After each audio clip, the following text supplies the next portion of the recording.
In front of me is a bag of silver quarters. This is $100 face value in silver, which means there's 400 quarters in the bag. Now, I bought this bag with one mission in mind, to see how far we can get in completing a Washington Quarters album.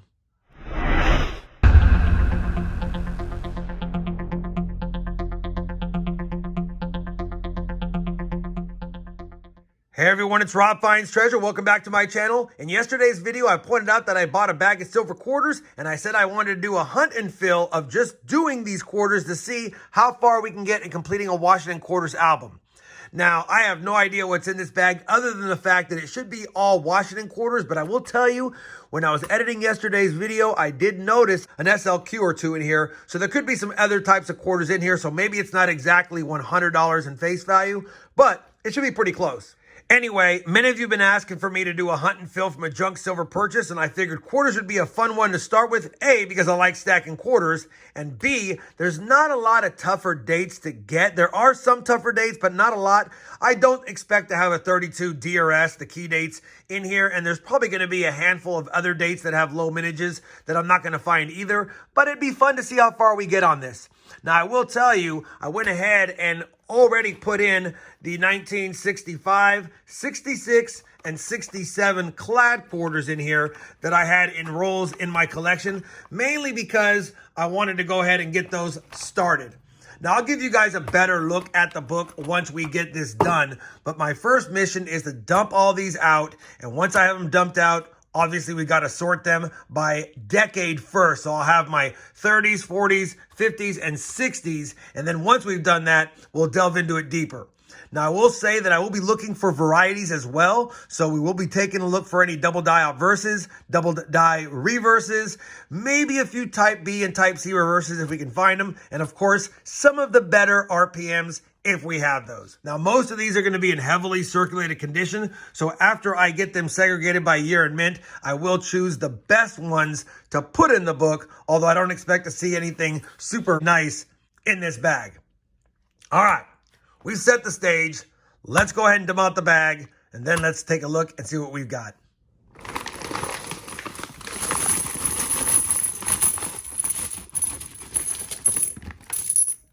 All right, got them dumped out.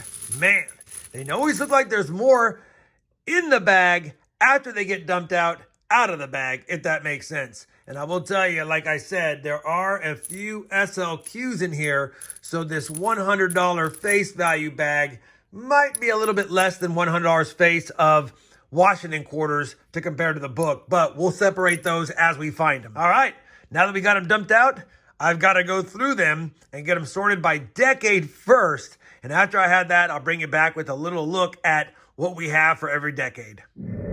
All right, we have got the quarters sorted. Here are the 30s, not that many, the 40s, the 50s, and of course, a lot in the 60s. We did have almost $3 face value in miscellaneous stuff. These are 3 SLQs. They're all type 2. All of them are type 2, no type 1s. These have a mint mark, but I can't read the date. These have no mint mark, and I can't read the date. Pretty much just coal pieces right there. And then we actually had an 1895 Barber Quarter. Unfortunately, it's a Philly mint, and it does have some damage. It has a big, heavy scratch on the cap as well as on the rim on 2 spots. So even though it's older and it's nice to see, it's pretty toasty condition as far as the damage. Had it not had the damage, it would be probably in very good condition or so, VG. I'll add those to my collection, and now it's time to go through the quarters. For sake of time, we're going to go from the 30s on up, and we'll start with the 30s. That way I can fill some spots right away, but I'm going to get them separated by year and mint first, and then we'll see the first editions in the book. So for the 30s, nothing older than 1934, so obviously no 32 PDRSs. But we did have a 34, 35 PDNS, 36 PND, 37 PND, 38 P, and then 39 PND. I will make mention that this 36D is a much better date, but obviously in that condition, it's not. The 37D is actually a better date as well, but again, it's not in great condition. And then the 38P, a little bit better date, a little bit better condition, but still low grade. And then, of course, the 39D is a slightly better date as well. But again, none of these are in great shape. Either way, it's a nice assortment in the 30s. So let me go ahead and choose the best of the bunch, and we'll add them to the book, and I'll show the book after I'm done. I'll also make mention that I did double check these for any varieties, and there's none that I can see. All right, I'll be back in just a second with a look at the book. We've got the 30s sorted and put in the book, and there's the extra 30s, and I'll just keep adding all of these coins to rolls like that. Just a quick look. I already covered the dates, but it's nice to see we've got a handful of goodies already filling up in this book, and these are the best of the ones I had. And again, they're not in great shape, but it's a junk silver purchase, and you'll take what you can get. Really nice start to page 1. Time to move on to the 40s next and see what other things we have in those stacks. We've got the 40s sorted, and I'll tell you, what an assortment. We're only missing one date with a mint mark in the 40s, and that's the 46 Denver. Now, it's not necessarily a better date, so it's odd that it's not here. We have some of the other better dates in here, which I'll get to once I go through these. I have to still look through them for any varieties. There's a couple of double die obverses on the 42D, the 43P, the 43S, and then I've got to check for any better dates as well. I know some of the earlier 40s, like the 40D and the 40S are better, and I think the 41D is slightly better as well. But either way, I'm going to run through these, find the best of each one, and then I'll bring you back if we have any varieties or any much better dates in better condition. So here are the best looking quarters from every year in mint. Again, we are missing the 46D, and there was no 49S minted. I will point out, though, wasn't expecting to see that nice of a 1948 Denver in the mix. Not a better date, but definitely in better condition. The best find of the 40s is going to be the 40D. The 40D has less than 3 million minted, and in an XF condition, it's about a $20 coin. This is not XF, obviously, but still a better date with a low mintage. We'll take that. Let me go ahead and add these to the book, and now it's got a lot of additions there, so it's going to make the book look a lot better after I get them added. Let me do that, then I'll show the book. All right, we'll do an overhead view. We're only missing 9 coins from 1932 to 1949. You've already seen the first page, but we did add that 40 right there. And then for the second page, we've got them all slotted in here. Again, some are not that nice, but it's what we got.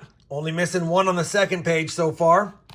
And then for the third page, through 1949 Denver, we've got them slotted. Look at that 48D. Crazy. And for those wondering, I did check it against my collection. Mine's better, but I had to make sure. So that's a really good start to the album. Only missing 9, like I said. Now we got to move on to the 50s. And I would imagine we have most of those saved for 1 or 2 dates. Let me go ahead and get those sorted, and I'll be back. We have got the 50s done, and not surprisingly, we've got them all. I was a little bit worried towards the end because I didn't have a 50p or a 51p, but we did get them anyway. So we've got all the years and mints, and I did quickly check some of the nicer ones for type B reverses from 1956 through 1959. Didn't have any, and I did double check the 1950Ds for the D over S over mint mark and the 1950Ss for the S over D over mint mark. Didn't get any luck on those. Let me go ahead and choose the best ones, get them in the book, and then I'll give you guys a look at the book when I'm done with these. We have got the 50s in the book, 50p and D as you saw. Everything's looking a little bit nicer as we move along in age, I guess. Of note, this 54p is an absolute stunner, and this 57p is a beauty as well. 57D is not too bad, but like I said, they expect to be looking nicer as we move along in age, or at least as they get younger, if you will. Now that we've done the 50s, I would suspect we have all the dates from the 60s, so I'll be paying special attention to the nicest ones, and of course looking for any type B reverses or any double dies as well. Let me go ahead and get those sorted, then we'll get them in the book, and we'll take a final look at the book after the sort and a variety check. We have finished going through all the 60s quarters, and that took the longest because of all the type B reverses, type C reverses on the 64D, DDOs, DDRs, you name it. And we didn't find very many varieties. Actually, only found 1, and it's going to be this 1963 Philadelphia type B reverse.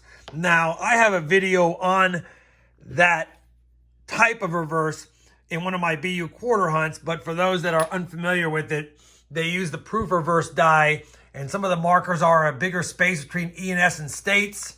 You have more bolded tail feathers, but the easy identifier is when the A is part of the leaves right there. They're connected. That's the easiest way to identify it. They do command a premium in high grade, but this is not in high grade. It's in AU type at best grade, so not one worth submitting or even holding on to. Now, as far as the finds, these are the best of each year in mint, and I was surprised that we didn't have nicer 60s quarters. There was a lot of nice 64Ds and 64Ps overall, but nothing high mint state. So that's what we got for the 60s. I think what I'll do now is plug them in the book, and then we'll do a final recap with a final look at the book from this junk silver purchase and hunt. Well, we've got the book completed from this $100 George Washington silver quarter hunt and fill from junk silver video. I will tell you that I did the math, and hopefully it's correct. I believe there's 86 spots in this book all the way through 1967. Of course, I added the 65, 66, 67 clad, so there's 83 silver quarter spots that we could fill. We filled all but 9 in the book. So if we just take the 86 total spots and subtract the 9, 77 spots were filled from this hunt. And if we take away the 3 clad, 74 spots were filled. Can't get mad at that whatsoever. Obviously missing a few dates on the first page, but really good progress from just this one purchase of silver quarters. Page 2 is almost complete. And again, we know we could use upgrades, but this is just what we got in the bag. Need that 46D. Third page, looking pretty good. Fourth page, thought we were going to start seeing some nicer quarters like we saw in the 50s, but the 60s just didn't quite give us as much nice ones, although they're not bad. And then, of course, the 3 clad ones I put in there are really nice examples as well.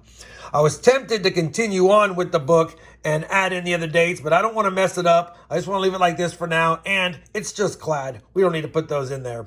Hopefully you guys enjoyed this junk silver purchase and hunt and fill. And if you want to see more like this, maybe I can do Merc dimes or Roosevelt dimes next.